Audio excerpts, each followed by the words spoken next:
അസ്സലാമു അലൈക്കും വറഹ്മത്തുള്ളാഹി തആല വബറകാതുഹു. ഞാൻ റിയാസ് മന്നാനി കടയ്ക്കൽ. എല്ലാവർക്കും എൻ്റെ യൂട്യൂബ് ചാനലിലേക്ക് സ്വാഗതം. അപ്പോൾ ഞാൻ മുമ്പ് ഒരു വീഡിയോ ചെയ്തിരുന്നു, ഉളിഹയെ സംബന്ധിച്ച് പാർട്ട് 1 ചെയ്തിട്ടുണ്ട്. ഇത് പാർട്ട് 2 ആയിട്ട് ഇറക്കുന്നതാണ്. അപ്പം ആദ്യത്തെ വീഡിയോ കാണാത്തവരുണ്ടെങ്കിൽ അത് ഇൻഷാല്ലാഹ് പോയി കാണുക. അപ്പോൾ ഉളിഹയെ സംബന്ധിച്ച് മഹാനായ തഴവ ഉസ്താദ് അവർകൾ ഒരു ബൈത്ത് രൂപത്തിൽ ആവിഷ്കരിച്ചിട്ടുണ്ട്. അതാണ് ഞാൻ കഴിഞ്ഞ ആദ്യത്തെ തവണ പറഞ്ഞത്. അപ്പോൾ അതിൻ്റെ ഒരു വിശദീകരണമായിട്ടാണ് ഞാൻ ഈ വീഡിയോ ഇടുന്നത്. ഉളുഹിയ പൊതുവായിട്ട് 2 രീതിയിലാണ്. ഒന്നാമത്തത് ഫർളായ ഉളുഹിയ, നിർബന്ധമായ ഉളുഹിയ. രണ്ടാമത്തത് സുന്നത്ത് മുഅക്കദായ ഉളുഹിയ. ഫർളായ ഉളുഹിയ നിർബന്ധമായും കൊടുക്കണം. സുന്നത്ത് നിർബന്ധമില്ല, കൊടുത്താൽ പ്രതിഫലം, കൊടുത്തില്ലെന്ന് കരുതി ശിക്ഷ ഇല്ല. ഇങ്ങനെ 2 രീതിയിൽ ഉളുഹിയ കർമ്മം ഉണ്ട്. ഒന്ന് ഫർദ്, 2 സുന്നത്ത്. ഈ സുന്നത്ത് എന്ന് പറഞ്ഞാൽ സാധാ നമ്മൾ പെരുന്നാളിന് കൊടുക്കുന്ന ഉളുഹിയ. ഈ ഉളുഹിയ നിർബന്ധമായി തീരുന്നത് 2 രൂപത്തിലാണ്. ഒന്നുകിൽ ഞാൻ ഈ വർഷം ഉളുഹിയ അറുത്ത് കൊടുത്തിരിക്കുകയെന്ന് നേർച്ചയാക്കി എന്ന് പറഞ്ഞാൽ എനിക്ക് ഇന്ന കാര്യം സാധിച്ചു കിട്ടിയാൽ ഇൻഷാ അല്ലാഹ് ഈ വർഷം ഞാൻ ഉളുഹിയ അറുത്ത് കൊടുത്തിരിക്കാമെന്ന് നേർച്ചയാക്കി കഴിഞ്ഞാൽ ആ ഉളുഹിയ നിർബന്ധമായി തീരും. ഇതാണ് ഒന്നാമത്തെ രൂപം. രണ്ടാമത്തെ രൂപം എന്ന് പറഞ്ഞാൽ ഒരു മൃഗത്തിനെ നമ്മൾ നിജപ്പെടുത്തി, ഇന്ന മൃഗത്തിൽ ഞാൻ ഉളുഹിയ അറുത്ത് കൊടുത്തിരിക്കാം എന്ന് ഒരു മൃഗത്തെ നിജപ്പെടുത്തി പറഞ്ഞാലും ആ മൃഗത്തിനെ ഉളുഹിയ അറുത്ത് കൊടുക്കൽ നിർബന്ധമായി തീരും. ഇങ്ങനെ 2 രീതിയിലാണ് ഉളുഹിയ നിർബന്ധമായി തീരുന്നത്. അല്ലാത്ത പക്ഷം സുന്നത്തായ സാദാ ഉളുഹിയാണ്. അപ്പോൾ ഇത് 2ലും നമ്മൾ ശ്രദ്ധിക്കേണ്ട ധാരാളം കാര്യങ്ങളുണ്ട്.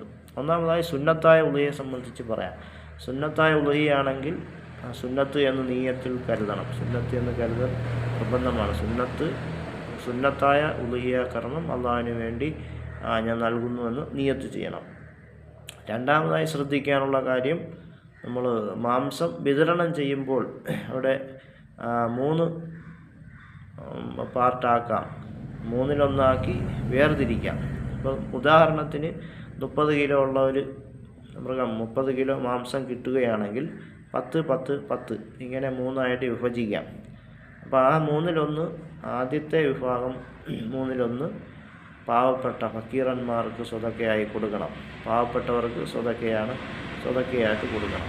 രണ്ടാമത്തെ 3-1 അത് നമ്മുടെ കുടുംബക്കാർ, കൂട്ടുകാർ പോലെ, അതിൽ പാവപ്പെട്ടവരുണ്ടാകാം, ധനികരുണ്ടാകാം, ആർക്ക് വേണമെങ്കിലും കൊടുക്കാം. രണ്ടാമത്തെ 3-1. മൂന്നാമത്തെ 3-1 നമുക്ക് സ്വന്തമായിട്ട് എടുക്കാം.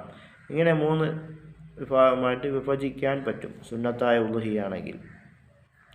എല്ലാം നമ്മൾ കുറച്ചെടുത്തിട്ട് ബാക്കിയെല്ലാം സ്വതക്ക കൊടുക്കലാണ് ഏറ്റവും ഉത്തമം. നമ്മളെടുക്കൽ കരളിൻ്റെ ഭാഗമായിരിക്കലാണ് നല്ലതെന്ന് ഹദീസിലൊക്കെ വന്നിട്ടുണ്ട്. നമ്മൾ കുറച്ചെടുത്തിട്ട് ബാക്കി ഫുള്ള് ഫക്കീറന്മാർ, പാവപ്പെട്ടവർക്ക് സ്വതക്കയായി കൊടുക്കലാണ് ഏറ്റവും നല്ലത്. എങ്കിലും ഈ രീതിയിൽ 3-1 വിഭജിക്കൽ അനുവദനീയമാണ്. അതൊരു വിഭാഗം പാവപ്പെട്ടവർക്ക് മാത്രം കൊടുക്കുക. രണ്ടാമത്തെ വിഭാഗം പാവപ്പെട്ടവരും കാണും, ധനികരും കാണും, നമ്മുടെ വേണ്ടപ്പെട്ടവർ, സുഹൃത്തുക്കൾ, കുടുംബക്കാർ, അങ്ങനെ കൊടുക്കാം. 3-1 നമുക്ക് നമ്മുടെ വീട്ടുകാർക്ക് എടുക്കാം. ഇങ്ങനെയാണ് സുന്നത്തായ ഉളുഹിയ രൂപം. ഇനി ഇത് ഫർദിലേക്ക് മാറുമ്പോൾ അവിടെ നീയത്തിൽ ഫർദ് എന്ന് കരുതണം. എനിക്ക് ഫർദായ നിർബന്ധമായ ഉളുഹിയ ഞാൻ അറുത്ത് നൽകുന്നു എന്ന് നീയത്തിൽ കരുതണം. പിന്നെ രണ്ടാമത്തത് നമ്മളിപ്പോൾ പറഞ്ഞ കണക്ക് ഉളുഹിയ അറുക്കുന്ന മൃഗത്തിനെ നമുക്കെടുക്കുവാനോ അതുപോലെ തന്നെ നമ്മുടെ കുടുംബക്കാർക്ക് എടുക്കാനോ പാടില്ല. കുടുംബക്കാരെന്ന് പറയുമ്പോൾ പാവപ്പെട്ടവർക്ക് എടുക്കാം. നമ്മൾ ചിലവിന് നൽകുന്ന കുടുംബക്കാരുണ്ടല്ലോ, നമ്മളെ വീട്ടുകാർക്ക് എടുക്കാനോ പാടില്ല. അത് മൊത്തമായും പാവപ്പെട്ടവർക്ക് തന്നെ സ്വതക്കയായി നൽകണം. അതിൽ നമുക്ക് ധനികർക്ക് കൊടുക്കാൻ പാടില്ല. പാവപ്പെട്ട ഫക്കീറന്മാർക്ക് തന്നെ, അവരെ കണ്ടുപിടിച്ച് തന്നെ സ്വതക്കയായിട്ട് കൊടുക്കണം. അതുപോലെ തന്നെ നമ്മൾ ഉളുഹിയ അറുക്കുന്ന സ്ഥലത്ത് നിന്ന് ഇറച്ചി മറ്റൊരു സ്ഥലത്തേക്ക് കൊണ്ടുപോകാൻ പാടില്ല. നമ്മൾ ഏതൊരു സ്ഥലത്ത് വെച്ചാണോ ഉളുഹിയ അറുക്കുന്നത് ആ സ്ഥലത്തുള്ള പാവപ്പെട്ടവർക്ക് തന്നെ അത് നൽകണമെന്നാണ്. അതിനെ മാറ്റിക്കൊണ്ട് പോകാൻ തെറ്റാണ്. അപ്പോൾ ഇത്രയും കാര്യമാണ് 2 ഉളുഹിയെ സംബന്ധിച്ചും മനസ്സിലാക്കാനുള്ളത്. ഉളുഹിയ സുന്നത്തുണ്ട്, ഫർദുണ്ട്. അപ്പോൾ ഫർദായ ഉളുഹിയ എങ്ങനെയാണെന്ന് നമ്മൾ പറഞ്ഞു, നേർച്ചയാക്കലോ അല്ലെങ്കിൽ ഒരു മൃഗത്തെ നിജപ്പെടുത്തലോ. നമ്മൾ നിർബന്ധമായി കഴിഞ്ഞാൽ അതിൽ നിന്ന് നമുക്ക് ഭക്ഷിക്കൽ അനുവദനീയമല്ല. അല്ലാത്ത പക്ഷം മൂന്നിലൊന്ന് നമുക്ക് എടുക്കാം, മറ്റുള്ളത് സദക്കയായിട്ടോ അല്ലാതെയോ കൊടുക്കാം. പിന്നെ അടുത്ത് ശ്രദ്ധിക്കാനുള്ളത്, നമ്മൾ മൃഗത്തിൻ്റെ തോല് വിറ്റ് അതിൻ്റെ പൈസ അറവുകാരന് കൊടുക്കാമോ എന്നുള്ളതാണ്. കൊടുക്കാൻ പാടില്ല. അതിൻ്റെ തോല് വിറ്റ് ആ കിട്ടുന്ന പൈസയും സദക്ക ചെയ്യണമെന്നാണ് ആ നിയമം. ഇനി നീയത്തിൻ്റെ വിഷയം വരുമ്പോൾ എപ്പോഴാണ് നീയത്ത് ചെയ്യേണ്ടതെന്നാണ്. ഒന്നുകിൽ നമ്മൾ മൃഗത്തിനെ വാങ്ങിക്കുന്ന സന്ദർഭത്തിൽ, മൃഗത്തിനെ വാങ്ങിച്ച് വേർതിരിക്കുന്ന സന്ദർഭത്തിൽ ആ നീയത്ത് ചെയ്യാം. എനിക്ക് സുന്നത്തായ ഉദ്ഹിയ, ഞാൻ ഈ എനിക്ക് സുന്നത്തെന്ന് കരുതണം. എനിക്ക് ഈ മൃഗത്തിൽ സുന്നത്തായ ഉദ്ഹിയ, ഈ മൃഗത്തിൽ സുന്നത്തായ ഉദ്ഹിയ ഞാൻ അറുത്ത് കൊടുക്കുന്നു. അപ്പോൾ വേണമെങ്കിൽ ആ മൃഗത്തിനെ വാങ്ങിക്കുന്ന സന്ദർഭത്തിൽ നീയത്ത് ചെയ്യാം. അതുമല്ലെങ്കിൽ നമ്മൾ അറുക്കുന്ന സന്ദർഭത്തിൽ, നമ്മൾ അറുത്തില്ല എങ്കിൽ നമ്മളവിടെ ഹാജരാകണമെന്ന് പറഞ്ഞല്ലോ, ആ സദസ്സിൽ നമ്മളുണ്ടാകണം. അപ്പം ഒന്നുകിൽ മൃഗത്തിനെ വാങ്ങിക്കുന്ന സന്ദർഭത്തിൽ അല്ലെങ്കിൽ അറുക്കുന്ന സന്ദർഭത്തിൽ നീയത്ത് ചെയ്യാം. അപ്പം നീയത്ത് ചെയ്യാനുള്ള സമയം ഇതാണ്.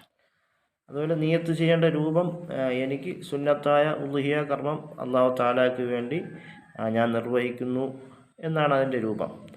ഇനി നമ്മൾ മറ്റൊരാളെ ഏൽപ്പിക്കുന്നു എന്ന് വിചാരിക്കുക. ഉദാഹരണത്തിന് സ്ത്രീകളൊക്കെ മറ്റൊരാളെ ഏൽപ്പിച്ച് വക്കീലാക്കിയായിരിക്കും വിടുന്നത്. പള്ളിയിൽ വെച്ചെങ്ങനെ നടക്കുകയാണെങ്കിൽ, അപ്പം വക്കീലാക്കുകയാണെങ്കിൽ അപ്പോൾ ചെയ്യേണ്ടത്, ഞാൻ എൻ്റെ സുന്നത്തായ ഉദ്ഹിയ ഇന്നയാളെ ഏൽപ്പിക്കുന്നു എന്ന് നിയത്ത് ചെയ്യണം. അപ്പോൾ ഇനി വക്കീലാക്കപ്പെട്ട ആൾ, ഏൽപ്പിക്കപ്പെട്ട ആൾ കരുതേണ്ടത് എന്താണ്, ഇന്ന ആൾ ഏൽപ്പിക്കപ്പെട്ട സുന്നത്തായ ഉദ്ഹിയ, ആളിൻ്റെ പേര് പറഞ്ഞ് ഇന്ന ആൾ എന്നെ ഏൽപ്പിക്കപ്പെട്ട സുന്നത്തായ ഉദ്ഹിയ കർമ്മം ഞാൻ നിർവഹിക്കുന്നു എന്ന് കരുതണം. അപ്പോൾ ശ്രദ്ധിക്കണം. നമ്മൾ മറ്റൊരാളെ ഏൽപ്പിക്കുകയാണെങ്കിൽ അത് പ്രത്യേകിച്ച് നീയത്തിൽ കരുതണം, ഇന്നയാളെ ഏൽപ്പിക്കുന്നുവെന്ന്. ഏൽപ്പിക്കപ്പെട്ട ആളും കരുതണം, ഇന്നയാൾ ഏൽപ്പിച്ച ഉദ്ഹിയ ഞാൻ നിർവഹിക്കുന്നുവെന്ന് നീയത്തിൽ കരുതൽ നിർബന്ധമാണ്. അപ്പോൾ ഇത്രയും കാര്യങ്ങളാണ് നീയത്തിൽ ശ്രദ്ധിക്കേണ്ടത്. നീയത്തിൻ്റെ സമയം ഒന്നുകിൽ നമ്മൾ മൃഗത്തിനെ വേർതിരിക്കുന്ന സന്ദർഭത്തിൽ, വാങ്ങിക്കുന്ന സന്ദർഭത്തിൽ ചെയ്യാം, അല്ലെങ്കിൽ അറുക്കുന്ന സന്ദർഭത്തിൽ ചെയ്യാം. അറുക്കുന്ന സന്ദർഭത്തിൽ നമ്മൾ അറുത്തില്ല എങ്കിൽ നമ്മളവിടെ നിൽക്കുമല്ലോ, അപ്പോൾ ചെയ്യാം. പിന്നെ ശ്രദ്ധിക്കാനുള്ള കാര്യം, നമ്മൾ അറുക്കുമ്പോൾ മൃഗത്തിനെ വീട്ടിലേക്ക് വാങ്ങിച്ചുകൊണ്ട് വന്നു കഴിഞ്ഞാൽ പിന്നെ ആ മൃഗത്തിൻ്റെ അടുത്ത് മറ്റുള്ള സംസാരങ്ങളൊന്നും പാടില്ല. അതിൻ്റെ അടുത്ത് പോയി തക്ബീറൊക്കെ ചൊല്ലിക്കൊടുക്കൽ സുന്നത്താണ്. അതുപോലെ തന്നെ അറുക്കുന്ന സന്ദർഭത്തിലും തക്ബീർ പൂർണ്ണമായി ചൊല്ലിക്കൊടുക്കൽ സുന്നത്താണ്. അതുപോലെ അറുക്കുമ്പോൾ ബിസ്മില്ലാഹിർ റഹ്മാനിർ റഹീം പറഞ്ഞ് തന്നെ അറുക്കുവാനും ശ്രമിക്കുക. പിന്നെ അതുപോലെ തന്നെ നല്ല മൂർച്ചയുള്ള കത്തി കൊണ്ട് അറുക്കണം. ഇന്നലെ കഴിഞ്ഞ ക്ലാസ്സിൽ നമ്മൾ പറഞ്ഞായിരുന്നു, നല്ല മൂർച്ചയുള്ള കത്തി കൊണ്ട് തന്നെ അറുക്കാൻ അറിയുന്ന ആളിനെ കൊണ്ട് തന്നെ അർപ്പിക്കണം. നമുക്ക് അറുക്കാൻ അറിഞ്ഞുകൂടായെങ്കിൽ അറുക്കുന്ന നല്ല വിദഗ്ധനായ ഒരാളിനെ കൊണ്ട് തന്നെ അർപ്പിക്കണം. അറുക്കുന്നതിൻ്റെ നിയമത്തിൽപ്പെട്ടതാണത്. അതുപോലെ തന്നെ നമ്മൾ മൃഗത്തിനെ തള്ളിയിടുന്ന സന്ദർഭത്തിലൊക്കെ വളരെ സൂക്ഷിച്ച് വേണം അത് കൈകാര്യം ചെയ്യുവാൻ. അതുപോലെ തന്നെ കാല് കെട്ടുന്ന വിഷയം, വലത് കാല് വലിയ മൃഗമൊക്കെ ആണെങ്കിൽ നമ്മൾ കെട്ടാതിരിക്കാൻ പറ്റില്ല. അപ്പോൾ കെട്ടിക്കഴിഞ്ഞാൽ നമ്മൾ അറുത്തതിന് ശേഷം ആ വലത് കാല് മാത്രം ഔത്തിട്ട് കൊടുക്കണം. പിച്ചാത്തി വെച്ചാൽ ആ കയർ കണ്ടിച്ചു കൊടുക്കണം. കാരണം അതിന് പെടയലിന് സൗകര്യമായി തീരാൻ വേണ്ടിയാണ് അങ്ങനെ ചെയ്യുന്നത്. വലത് കാല് കെട്ടാൻ പാടില്ല എന്നാണ്. ആടൊക്കെ ആണെങ്കിൽ നമുക്ക് പിടിച്ചു നിർത്താം, വലിയ മൃഗമൊക്കെ ആണെങ്കിൽ കെട്ടാതിരിക്കാൻ പറ്റില്ല. അപ്പോൾ കെട്ടിക്കഴിഞ്ഞാൽ വലത് കാല് ഒഴിവാക്കി കൊടുക്കണം അറുത്തതിന് ശേഷം. ഇത്രയും കാര്യങ്ങളാണ് അറുക്കുന്ന സന്ദർഭത്തിൽ നമ്മൾ ശ്രദ്ധിക്കാനുള്ളത്. നല്ല മൂർച്ചയുള്ള കത്തി തന്നെ ഉപയോഗിക്കുക. അതുപോലെ തന്നെ നമ്മൾ കത്തിയുടെ മൂർച്ചയൊക്കെ കൂട്ടുമ്പോൾ അതിൻ്റെ മുമ്പിൽ വെച്ച് മൂർച്ച കൂട്ടാൻ പാടില്ല. ഒരിക്കൽ ഉമർ റളിയല്ലാഹു അൻഹു ഇത് കണ്ടുകൊണ്ട് വന്നപ്പോൾ അറവുകാരന് അടി കൊടുത്ത് വിട്ട സംഭവം ചരിത്രത്തിൽ പറയുന്നുണ്ട്. അപ്പോൾ അതിൻ്റെ മുമ്പിൽ വെച്ച് കത്തിക്ക് മൂർച്ച കൂട്ടുവാനോ അതുമല്ല ഒരു മൃഗത്തിൻ്റെ മുമ്പിൽ വെച്ച് മറ്റൊരു മൃഗത്തിനെ അറുക്കുവാനോ ഒന്നും പാടില്ല. അറുക്കുമ്പോൾ നമ്മൾ ഒത്താണ് അറുക്കുന്നതെങ്കിൽ ഒരു സ്ഥലത്ത് മാറ്റി കെട്ടുക, ഓരോന്നിനെ കൊണ്ടുവന്ന് മറ്റത് കാണാതെ അറുക്കാനും ശ്രമിക്കുക. ഈ കത്തിക്ക് മൂർച്ച കൂട്ടുക എന്ന് പറയുമ്പോൾ ഒരു ചരിത്രം, മഹാനായ തഴവ ഉസ്താദ് അദ്ദേഹത്തിൻ്റെ ബൈത്തിലൂടെ നമ്മളെ പറഞ്ഞു കേൾപ്പിക്കുന്നു. നമുക്കതൊന്ന് നോക്കാം. ഒരു കൂട്ടം ആടിനെ ഖലീഫ ഉമർ അറബിന്, ഒരു കൂട്ടം ആടിനെ ഒരു ഖലീഫ അറബിന് കൽപ്പിച്ച വിവരം എത്തലായി ജസ്സാറിന്. ജസ്സാർ എന്ന് പറഞ്ഞാൽ അറക്കുന്ന അറവുകാരൻ. അപ്പം ഖലീഫ ഒരു കൂട്ടം ആടിനെ അറക്കുവാൻ ജസ്സാറിനെ ഏൽപ്പിച്ചു.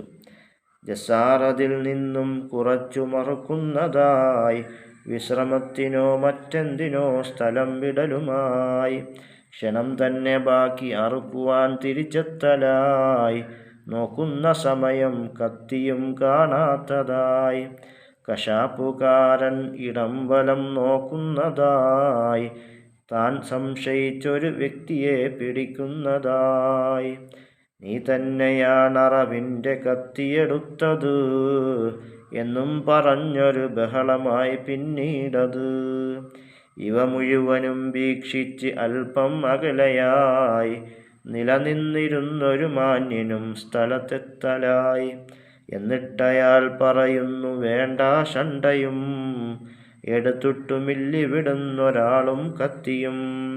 കശാപ്പുകാരൻ കത്തി വെച്ചാ പോയത്, ഉടൻ തന്നൊരാടിൽ നിന്ന് വന്നു കടിച്ചത്. എന്നിട്ടു അക്കാണുന്ന കിണറിൽ കൊണ്ടതും, ഇട്ടാണ് പിന്നീ കൂട്ടമിൽ നിൽക്കുന്നതും. ഇത് അത്ഭുതത്തോടാണ് ഞാൻ വീക്ഷിച്ചത്, പിന്നെന്തിനാ തമ്മിൽ വഴക്കടിക്കുന്നത്. ഈ സംഭവം അറിഞ്ഞന്ന് പിന്നെ ഖലീഫയും കിണറിൽ ഒരാളെ ഇറക്കി നോക്കാൻ കത്തിയും. കിണറിൻ്റെ അടിക്ക് തെരഞ്ഞ സമയം കത്തിയും ലഭിക്കുന്നു അത്ഭുതത്തോടെ നിന്ന് ഖലീഫയും. നോക്കാം മജാലിസുന്നീയയിൽ ഇത് 47-ാം പേജിലായി പറയുന്നത്. അപ്പം മജാലിസുന്നീയ എന്ന കിതാബിൽ 47-ാം അധ്യായത്തിൽ പേജിൽ പറയുന്ന ഒരു സംഭവമാണത്. ഒരു ഖലീഫ ഭരണാധികാരി ഒരു അറവുകാരന് കുറേ ആടിനെ അറുക്കുവാൻ ഏൽപ്പിച്ചു. അദ്ദേഹം കുറേ ആടുണ്ടല്ലോ, അപ്പം കുറേ അറുത്ത് പകുതി അറുത്തതിന് ശേഷം അദ്ദേഹം കത്തി അവിടെ വെച്ചിട്ട് അദ്ദേഹം വെള്ളം കുടിക്കാനോ ചായ കുടിക്കാനോ എന്തിനോ മാറിപ്പോയി. തിരിച്ചു വന്ന് നോക്കുമ്പോൾ അവിടെ വെച്ചിരുന്ന കത്തി കാണാനില്ല. അപ്പോൾ അടുത്തിരുന്ന ഒരാളിനെ പിടിച്ച് വിരട്ടി. അപ്പം ഒരാളും ദൂരെ നിന്ന് കാണുന്നുണ്ടായിരുന്നു ഈ സംഭവങ്ങളെല്ലാം. അപ്പോൾ അദ്ദേഹം വന്ന് പറഞ്ഞു, ആരെ പിടിക്കേണ്ട, ഇന്നതാണ് സംഭവം. ഒരാട്, നിങ്ങളവിടെ കെട്ടിയിരുന്ന ഒരാട്, നിർത്തിയിരുന്ന ഒരാട്, അത് വന്ന് ഈ കത്തി കടിച്ച് ഒരു കിണറ്റിൽ കൊണ്ടുപോയി ഇട്ടു, അടുത്തുള്ളൊരു കിണറ്റിലെടുത്തിട്ടു. അപ്പോൾ ഇത് ഖലീഫയുടെ ഭരണാധികാരിയുടെ ചെവിയിലെത്തി. അപ്പോൾ പറയുന്നുള്ളതാണോ എന്നറിയാൻ വേണ്ടി ആ കിണർ തപ്പിയപ്പോൾ ആ കത്തി അവിടെ ഉണ്ടായിരുന്നു. ഈ ചരിത്രം ഇപ്പോൾ നമുക്ക് പറഞ്ഞു തരുന്ന അതിലുള്ള പാഠം എന്ന് പറഞ്ഞാൽ, അപ്പം നമ്മൾ ഈ ചെയ്യുന്നതൊക്കെ അതിന് മനസ്സിലാവുന്നുണ്ട് എന്നാണ്. അപ്പം അതിൻ്റെ മുമ്പിൽ വെച്ച് നമ്മൾ കത്തി തേയ്ക്കുന്നതും മറ്റൊരാടിനെ അതിൻ്റെ മുമ്പിൽ വെച്ച് അറുക്കുന്നതുമൊക്കെ, ഒരു മൃഗത്തെ അതിൻ്റെ മുമ്പിൽ വെച്ച് അറുക്കുന്നതൊക്കെ അതിന് മനസ്സിലാകും, അതിനുള്ള കഴിവ് അതിനുണ്ട് എന്ന് നമുക്ക് ഈ ചരിത്രത്തിൽ നിന്ന് മനസ്സിലാക്കാം. അതുകൊണ്ടാണ് അതിൻ്റെ മുമ്പിൽ വെച്ച്, മൃഗത്തിൻ്റെ മുമ്പിൽ വെച്ച് കത്തി മൂർച്ച കൂട്ടരുത്, അതുപോലെ തന്നെ അതിൻ്റെ മുമ്പിൽ വെച്ച് മറ്റൊരു മൃഗത്തിനെ അറുക്കരുത് എന്നൊക്കെ പറയുന്നതിൻ്റെ കാരണം ഇതാണ്. അപ്പോൾ ഇനിയും കുറച്ച് കാര്യങ്ങളൂടെ ഉണ്ട്, ഇൻഷാ അല്ലാഹ് അടുത്ത ക്ലാസ്സിൽ അവതരിപ്പിക്കാം. വീഡിയോ ഒരുപാട് നീട്ടിക്കൊണ്ട് പോയി കഴിഞ്ഞാൽ അത് നിങ്ങൾക്കും എനിക്കും ബുദ്ധിമുട്ടാകും. അപ്പോൾ എല്ലാവരും ഇൻഷാ അല്ലാഹ് എൻ്റെ ചാനൽ സബ്സ്ക്രൈബ് ചെയ്യുക, അതുപോലെ തന്നെ ബെൽ ബട്ടൺ അമർത്തുക, മറ്റുള്ളവർക്ക് ഷെയർ ചെയ്ത് കൊടുക്കുക. ധാരാളം പേര് കാണുന്നുണ്ട്, പക്ഷേ സബ്സ്ക്രൈബ് കുറവാണ്. നമ്മൾ സബ്സ്ക്രൈബ് ചെയ്യുന്നു കരുതി നമുക്കൊന്നും സംഭവിക്കാനില്ല, ഒന്നും കുറയുകയുമില്ല. നമ്മുടെ ഒരു സഹായവുമാകും, സപ്പോർട്ടുമാകും. അപ്പോൾ എല്ലാവരും സബ്സ്ക്രൈബ് ചെയ്യുക. നമുക്ക് ഇൻഷാ അല്ലാഹ് അടുത്ത വീഡിയോയിൽ കാണാം. അസ്സലാമു അലൈക്കും വറഹ്മത്തുള്ളാഹി തആല വബറകാതുഹു.